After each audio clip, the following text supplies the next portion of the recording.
지금 이 영상을 눈으로만 이해하시면 결국 같은 자리로 돌아가십니다. QLD, TQQQ는 머리로 하는 상품이 아니라 심장으로 버텨야 하는 상품입니다. 책 시타르타에서 진리는 누가 가르쳐서 얻는 게 아니라고 했죠. 주식도 똑같습니다. 매매법을 아무리 보고 외워도 하락장의 공포를 한번 통과하지 않으면 내 것이 되지 않습니다.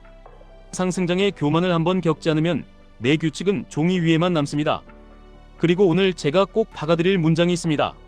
주변과 언론이 역대급 상승이다, 역대급 하락이다 떠들어도 내 감정이 1도 안 움직이는 순간이 있습니다. 그 순간이 바로 진짜 보상이 찾아오기 시작하는 순간입니다. 수익이 커져서가 아닙니다. 내가 시장을 이겨서가 아닙니다. 내 손이 시장의 소음에서 독립하는 순간, 그때부터 보상이 따라옵니다. QLD, TQQQ를 하는 분들이 가장 자주 착각하는 게 있습니다. 이걸 기술로 이길 수 있다고 믿는 겁니다. 지표 몇 개 붙이고 뉴스 몇 개 모아보면 내가 뭔가 통제하고 있다는 느낌이 듭니다. 그런데 하락장이 오면요, 통제는 0이 됩니다. 내가 만든 논리와 내가 만든 자존심이 같이 무너집니다. 하락장 공포를 한번 만나보신 분은 압니다. 계좌가 떨어지는 게 무서운 게 아닙니다. 내가 나를 못 믿게 되는 게 무섭습니다. 어제까지 확신하던 내가 오늘은 버튼 하나에 흔들립니다. 그리고 레버리지는 그 흔들림을 확대합니다.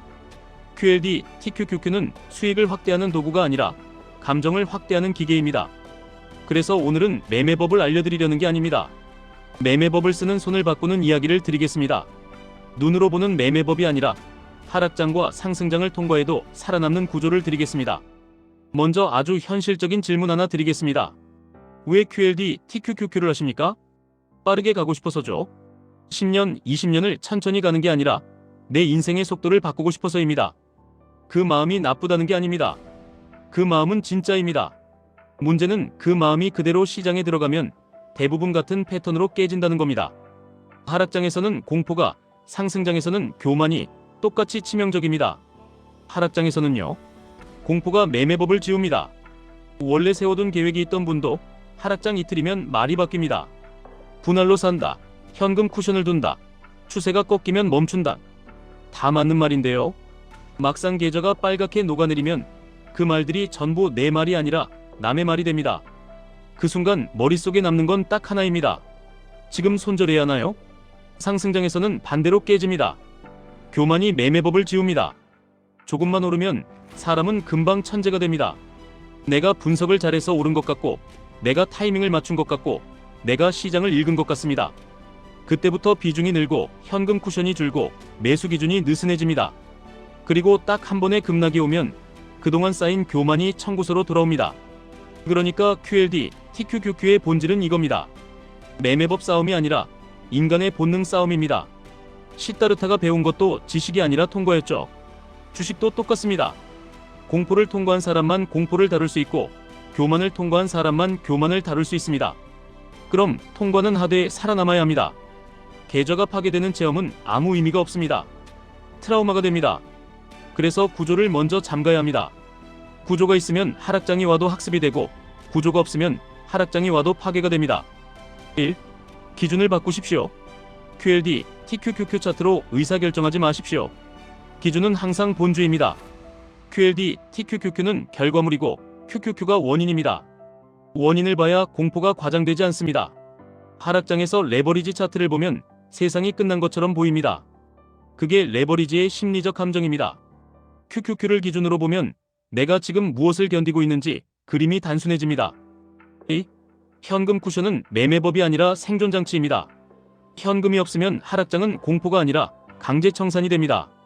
그리고 강제청산이 되면 그 다음에 오는 반등은 내 인생에서 지워집니다.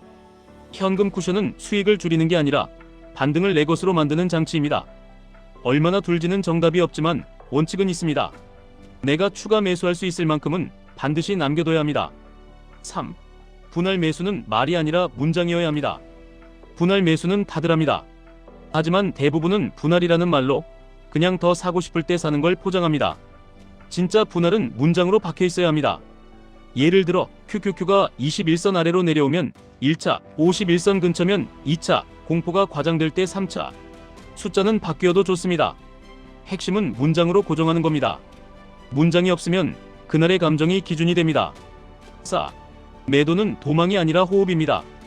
QLD, TQQQ는 매도 없이는 오래 못 갑니다. 매도는 겁이 아니라 기술입니다. 정고점 근처에서 일부 매도, 과열 구간에서 일부 매도. 그 목적이 있어야 합니다. 현금 쿠션 회복, 안정자산으로 일부 이동, 다음 조정 재진입 탄약 확보. 목적이 없으면 매도도 감정이 됩니다. 보는 횟수를 줄이십시오. 레버리지는 보는 횟수만큼 흔들립니다. 자주 볼수록 판단이 좋아지는 게 아니라 감정이 닳습니다. 체크 시간을 정하십시오. 장중에 계속 보는 게 아니라 마감 후 또는 주 2회. 차트를 덜 보면 시장을 놓치는 게 아니라 감정을 덜 잃습니다. 이제 핵심 문장을 다시 꺼내겠습니다. 주변과 언론이 역대급 상승이다, 역대급 하락이다 떠들어도 내 감정이 움직이지 않는 순간, 그 순간이 진짜 보상의 시작입니다. 왜냐하면 그때부터는 시장이 나를 흔드는 게 아니라 내가 시장을 활용하기 시작하거든요. 하락장에서는 공포를 정보로 바꾸고 상승장에서는 흥분을 규칙으로 누릅니다. 그때부터 수익은 우연이 아니라 구조의 결과가 됩니다. 마지막으로 예상 질문들 정리해드리겠습니다. Q1. 그럼 지금 QLD, TQQQ 시작해도 되나요? 시작은 됩니다. 다만 현금 쿠션과 매수 문장이 없으면 시작하지 마십시오. 그건 투자가 아니라 감정 게임입니다. Q2. 하락장 오면 얼마나 더 떨어질까요? 그걸 맞추려는 순간 QLD, TQQQ는 독이 됩니다. 대신 질문을 바꾸십시오. 내 기준 구간에 왔는가? 내 추세 정의가 꺾였는가?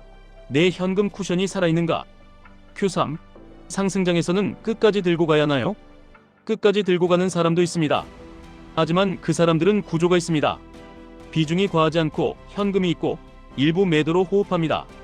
대부분은 끝까지 들고 가려다가 중간에 흔들려 최악의 타이밍에 팝니다. 끝까지의 문제는 의지가 아니라 구조입니다. Q4. QLD와 TQQQ 중 뭐가 더 좋나요? 좋고 나쁨이 아니라 내 구조와 성향입니다. TQQQ는 속도가 빠른 만큼 감정도 빠릅니다. 구조가 약하면 수업료가 너무 비쌉니다. Q5. 지금 당장 쓸 한 줄 규칙은요? 세 줄만 적으십시오. 추세가 꺾이면 신규 매수를 멈춘다. 현금 쿠션은 절대 0으로 만들지 않는다. 정고점 근처에서는 일부 매도에 호흡한다. 그리고 이 세 줄이 지켜질 만큼만 비중을 잡는다. 시타르타의 진리는 책에서 얻는 게 아니었습니다. 강을 건너며 얻은 것이었습니다. QLD, TQQQ의 진리도 같습니다. 매매법을 보지 마시고 당신의 공포와 교만을 보십시오. 그리고 그 공포와 교만을 버틸 구조를 먼저 잠그십시오. 주변과 언론이 뭐라고 떠들어도 내 감정이 흔들리지 않는 순간, 그때부터 진짜 보상이 따라옵니다. 지금까지 1분 투자 하이젠버그였습니다.